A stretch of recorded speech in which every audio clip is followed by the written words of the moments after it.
Give us the quick 60-second on what the PRO Act is.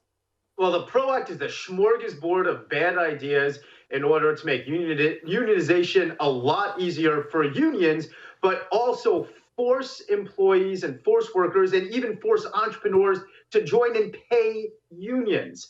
The worst part of the PRO Act is that it would allow unions to get private sector workers fired for not paying them.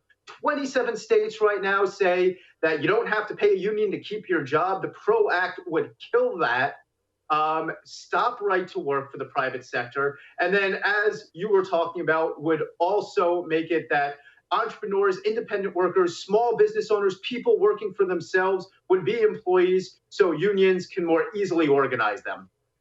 Amazing. If for no other reason, you don't even need to know anything about the bill, everyone should be against it just for the federalism implications of it. The fact that the federal government can come in and get rid of all these state laws that's a reason enough to be against it. Give me like 2 examples of someone watching now who would be affected by the PRO Act if it passes.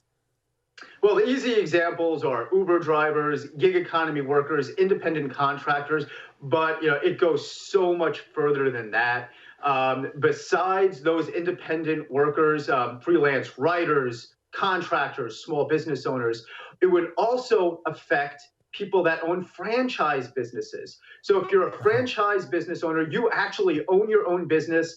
The PRO Act would essentially make it that you're an employee for a large, distant corporation simply because unions want to make it easier to organize you.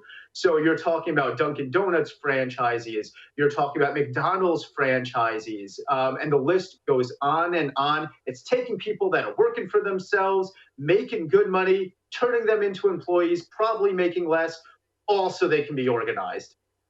Wow, okay. So let's say you own a franchise, or would it be you own a franchise, or even if you worked at a franchise, you would have to join a union, or what would that look like?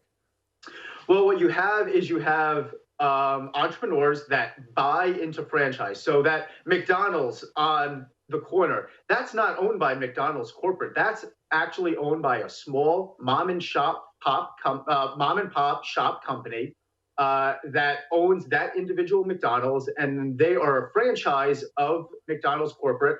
So, they set a lot of the employment terms, but they buy their, burgers and materials from McDonald's and are able to use McDonald's branding. But that local entrepreneur actually owns that McDonald's. And what the PRO Act would do is say that, oh, well, you're actually a joint employer with McDonald's corporate.